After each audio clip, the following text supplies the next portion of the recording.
आसमान में काले काले बादल छाए थे। हवाएं जोर पकड़ती जा रही थी। वर्षा होने लगी। तेज होती हवाएं आंधी तूफान का रूप धारण करती जा रही थी। बिजली यूं कड़क जाती मानो अभी अभी कान के पास से होकर गुजरी हो। खपरेल से पानी रिस रहा था।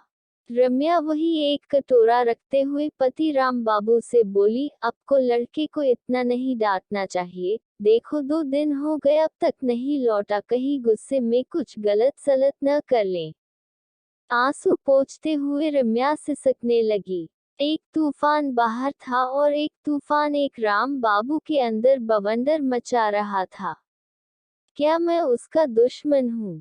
उसको डांट दिया तो उसके भले के लिए ही डांटा, खाली पढ़ने से कुछ नहीं होता, गधना भी पड़ता है। दिन भर किताबों में डूबे रहना दिमाग और पेट के लिए ठीक नहीं। क्या पता था घर छोड़ के भाग जाएगा। रामबाबू अब पछता रहे थे।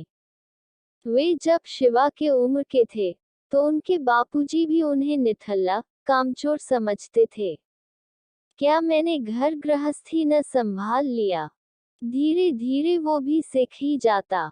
इसी बीच किसी अनहोनी की आशंका से बाबू एकदम सिहर जाते। बुढ़ापा आत्मग्लानि से कट मरे ऐसा जान पड़ता था। आज भी बार बार दरवाजा से बाहर देखते देखते शाम हो गई थी। बारिश अब भी रुक रुक कर हो रही थी। कोई गाड़ी सड़क से निकलती तो बाबूजी बड़ी बेचैनी से देखते, फिर शिवा को न पाकर निराश हो जाते। बेहोशी की सी हालत होने लगी थी, चिंता उन्हें गलाए जा रही थी। तभी वे लाठी लेकर उठ खड़े हुए। रम्या ने पूछा, कहाँ जा रहे हैं बाबूजी? तो बोले, कहीं नहीं, जरा चौक हो आते हैं।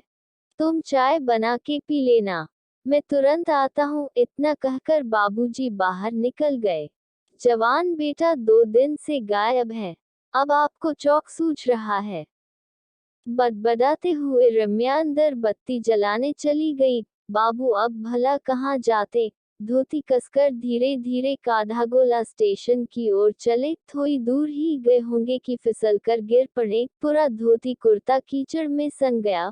उसके बाद उन्हें नहीं पता।